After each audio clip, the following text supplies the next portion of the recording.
Muabot sa 73 ka mga minor de edad ang na-rescue sa Talisay City Police, City Toda ug sa kabarangayan. Kini atol sa unang gabi sa subling pagpatuman sa curfew sa mga minors. Ano ang report ni Femery Dumabo?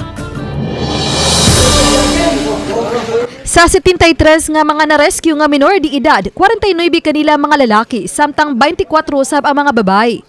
Atol kini sa pagpatuman sa curfew sugod sa alas 10 sa gabi hangtod na sa alas 4 sa kadlawon. Gidala ang mga na-rescue nga mga minor de edad sa ilang mga barangay hall.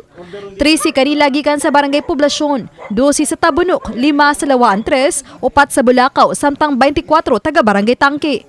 Subay kini sa gipagawas nga executive order ni Talisay City Mayor Samsam Gulyas gahapon sa pagpatuman na og balik sa curfew ordinance. Sagad sa kabatan-unan na rescue anaa sa mga computer shop. Subay niini adunay pahinumdum ang kapulisan sa mga computer shop owner. If ang bata nga mo na din na is magduwa or mag-research sa ilang mga assignments. So mo na atong gipasiguro nga mga tagiya o komputeran nga maging responsable sa ilang negosyo. Sige gyapon sila og daot og mga minors.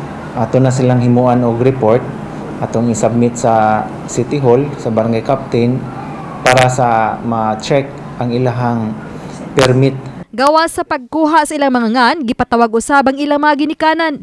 I-check ang liability sa parents na mantay balaod nun sa pag about anang sa mga bata, no? Atong if it warrant sa filing sa kaso sa parents, atong filean og kaso sa pagpabaya sa ilang mga anak. Sa pagpatuman og balik sa curfew ordinance, nang hinaot ang kapulisan nga madisiplina ang kabatan-unan ug malikay sila sa pagkalambigit sa kriminalidad diya sa dakbayan sa Talisay. Obani Jun Sulon, ako si Femery Dumabok. Balitang Bisdak.